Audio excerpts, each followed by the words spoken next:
नमस्कार. माझं नाव प्रशांत निकम आणि महाराष्ट्र माझा या चॅनलमध्ये तुमचं सर्वांचं स्वागत आहे.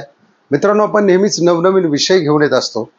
त्याच्यामुळे जर चॅनलला सबस्क्राईब केलं नसेल तर सबस्क्राईब करा, लाईक करा आणि शेअर करायला विसरू नका. थंबनेलवरून विषय तुमच्या लक्षात आलाच असेल की ज्यावेळी आपल्यावर एखादी केस होते आणि आपण ती केस कोर्टामध्ये जाते आणि प्रोसिजरमध्ये असते, त्यावेळी आपण कोर्टात जाताना काही कोर्टाचे नियम असतात. म्हणजे कोर्टात कसं वागायचं जेणेकरून आपल्या केसमध्ये त्याचा फायदा होतो. तर त्याविषयी आपण आज डिटेल जाणून घेणार आहे मित्रांनो, की काय करायचं आणि काय करू नये कोर्टात गेल्यानंतर. बऱ्याच वेळा आपण साक्षीदार असतो, त्याच्यानंतर फिर्यादी असतो. तर ज्यावेळी आपली कोर्टात तारीख असेल त्यावेळी सगळ्यात महत्वाचा नियम, तुम्ही कुठलेही पिवळ्या गडद भडक रंगाचे कपडे घालायचे नाहीत किंवा एकदम ड्राय क्लिनिंग केलेले पॅन्ट पांढरी शर्ट पांढरा बूट किंवा असे गुंडांसारखे केस, दाढी वाढलेली, असं कधीही जायचं नाही. तर साधे कपडे फॉर्मल, चांगल्यापैकी धुतलेले, इस्त्री केलेले, तुमचे केस व्यवस्थित कापलेले पाहिजे, दाढी केलेली पाहिजे, व्यवस्थित आध्यात्मिक तुमचा चेहरा दिसला पाहिजे. त्यावेळी तुमच्याकडे जो पाहण्याचा दृष्टिकोन आहे न्यायाधीशाचा, तो थोडा वेगळ्या पद्धतीने त्याचा इम्पॅक्ट पडतो. ज्याला आपण फेस रिडिंग सुद्धा म्हणतो, की फेस रिडिंग वरून सुद्धा लोक ओळखतात की ह्या माणसाने काय केलं असेल किंवा काय नाही केलं असेल. ही एक कायद्याच्या व्यतिरिक्तची बाजू सांगतोय मी तुम्हाला. त्याच्यानंतर दुसरी गोष्ट, ज्यावेळेस आपण कोर्टाचं टायमिंग, आपलं साधारणतः 11 वाजता कोर्ट चालू होतं, तर आपण कोर्टाच्या टायमिंगमध्ये अर्धा तास अगोदर जाणं तिथे खूप गरजेचं आहे. वेळेत वकिलाला जी आपली कागदपत्र पाहिजे ती कागदपत्र देणे गरजेचे आहे. आता दुसरी गोष्ट, तिथे कोर्टात गेल्यानंतर जजला तुम्ही हात जोडून असं नमस्ते करायचं, नमस्ते सर. तिसरी गोष्ट, तुम्ही उभा राहताना किंवा तिथं सभ्यतेनेच उभं राहायचंय. कुठेही इकडे तिकडे बघायचं नाही, कॅज्युअल बोलायचं नाही, किंवा त्यांचे स्टेनो असतील, शिपाई असतील किंवा दुसऱ्या पक्षाचे वकील असतील, त्यांना ओरडून बोलायचं नाहीये किंवा हातवारे कुठल्या पद्धतीचे त्या ठिकाणी कोर्टात करायचे नाही. आणि जर न्यायाधीशाने तुम्हाला काही प्रश्न विचारला तर त्यांच्या डोळ्यात डोळे टाकून बोला. कारण काय होतं, बऱ्याच वेळा मग त्यांना वाटतं की हा कॅज्युअल आहे, म्हणजे हा असंच काहीतरी उडवडीतून येतो. आणि जर तुम्हाला काही समजलं नाही तर कोर्टाचा त्या ठिकाणी म्हणजे न्यायाधीशाचा अपमान करू नका. हात जोडून सांगा, सर मला तुमचं काही समजलेलं नाही. तर तिथं जे वकील असतात, प्रतिस्पर्ध्याचे म्हणा किंवा तुमचा वकील म्हणा, ते तुम्हाला न्यायाधीशांना नेमकं काय म्हणायचं हे सर्व समजून सांगतात. त्यावर त्या वेळेनंतर तुम्ही त्यांची तिथं प्रतिक्रिया तुमची व्यक्त करा. उगाच काहीतरी तुम्हाला विचारलेले आणि तुम्ही एक्साइटमेंट होऊन मोठ्याने ओरडताय आणि केस राहिली बाजूला आणि दुसरंच काहीतरी तारतम्य सोडून, विषय सोडून तुम्ही त्या ठिकाणी फालतू बडबड करताय, त्या ठिकाणी कोर्टाचा अवमान केल्यामुळे तुम्हाला तिथे शिक्षा पण होऊ शकते. त्याच्यामुळे नेहमीच आवाज कमी ठेवायचा आहे. जेवढं सांगितलंय तेवढंच केसच्या संदर्भात बोलायचंय. जेवढं तुमच्या वकिलांनी सांगितलंय तेवढंच बोला. अन्यथा उगाच काहीतरी भाषण देत बसू नका कोर्टात. कारण कोर्ट तुमचं ऐकायला बसले नाही. परमेश्वरानंतर या पृथ्वीवरती जर न्याय देणारा कोण असेल तर त्यांना न्यायाधीश म्हणतात.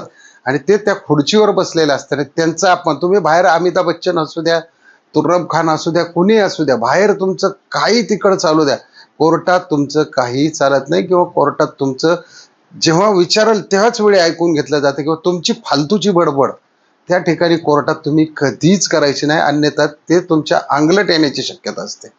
मग त्याच्यावरून कोर्ट सुद्धा विचार करते की हा माणूस जरा आगावच दिसतोय. पण तिथे तुमच्यावरती बाजू थोडा 19-20 होण्याची शक्यता असते. म्हणून त्यावेळी आपलं वर्तन कोर्टामध्ये नेहमी सभ्य असलं पाहिजे. कोर्टात प्रत्येकाशी वागताना अदबीने वागलं पाहिजे आणि स्वच्छ अशा सगळ्या गोष्टी एकदम आनंदमयी वातावरणात तुम्ही असला पाहिजे. काहीतरी चेहरा विचित्र करून उभा राहणे किंवा काहीतरी स्टाईलमध्ये उभा राहणे किंवा काही वेळेचाळे तिथं, थोडक्यात आपण म्हणतो कुठल्याही पद्धतीचे, म्हणजे जे शरीराने एखादं काय होतं की त्या ह्याच्या बाकामध्ये तुम्ही असे हात घालून बसता, असे उत्तरं देतात, टाईट छाती करून उत्तरं देतात, तसं काही देऊ नका. एक सभ्य माणसासारखं सभ्य वर्तणूक ज्यावेळी तुमचं असेल तिथं, त्यावेळेस तुम्हाला निश्चित कोर्टामध्ये फायदा होतो. उगाच तुम्ही काहीतरी बरळत राहिला तर तिथे जज तुमचं जजमेंट बरोबर लावतो की हा माणूस काय करू शकतो किंवा काय करू शकत नाही. अशा बऱ्याच गोष्टी मित्रांनो ह्या न्यायदेवतेसमोर ह्या कधीही करायच्या नाही.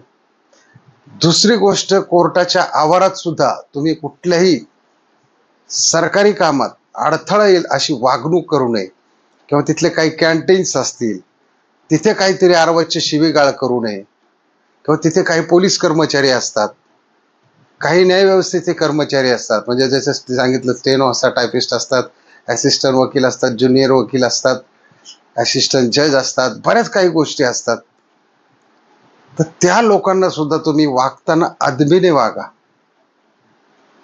उगाच त्यांच्यावर काहीतरी भडकाव करून जज कधी येणार, काय करणार, कधी काय होणार, आमचा नंबर कधी येईल, हे उगाच काही करत बसू नका. ज्यावेळी तुमचा नंबर यायचा त्यावेळी ते सगळ्या सिस्टीम लागल्या जातात.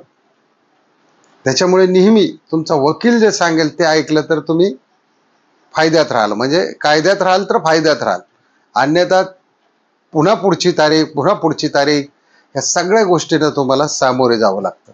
आता राहिला प्रश्न काय याच्यात की आरोपीचा. आरोपी तर काय, त्याच्याकडं अंडर ट्रायल असेल तर 2च ड्रेस असतात, त्याच्यातलं एक धुतलेला घेऊन तो ते शिक्षा भोगत असतो. त्यामुळे तो आदबीनेच असतो, हात जोडूनच उभा असतो जज समोर निर्णय ऐकण्यासाठी, किंवा त्यांचे काय काय बोलतात ह्या केसचे हे पूर्ण तो त्याचं लक्ष, कॉन्सन्ट्रेशन हे न्यायदेवतेकडे असतं. त्याच्यामुळे तो तर काही त्याचा विषयच येत नाही. पण ज्यावेळी तुम्ही बाहेरच्या वातावरणातून आतमध्ये येतात त्यावेळी ते तुम्ही ते बाहेरचं विसरून जायचं. ज्यावेळी तुम्ही कोर्टाची पायरी चढता, ज्यावेळी तुम्ही बाहेरचं जे काही तुमचं असेल, तुम्ही बाहेर शिक्षक असाल, भाषणकर्ते असाल, नेते असाल, हे सगळं विसरून एक सर्वसामान्य माणूस ज्यावेळी तुम्ही सभ्यतेने न्यायदेवतेसमोर राहाल त्यावेळी निश्चित तुम्हाला केसचा फायदा झाल्याशिवाय राहणार नाही. तर चला मित्रांनो, आजचा व्हिडिओ कसा वाटला, की कोर्टामध्ये कसे वागावे, म्हणजे कोर्टामध्ये आपली वागणूक कशी असल्यानंतर केसमध्ये कसा फायदा होईल, नक्की कमेंटमध्ये लिहा. आणि जर चॅनलला सबस्क्राईब केलं नसेल तर सबस्क्राईब करा, लाईक करा आणि शेअर करायला विसरू नका. जय हिंद, जय महाराष्ट्र.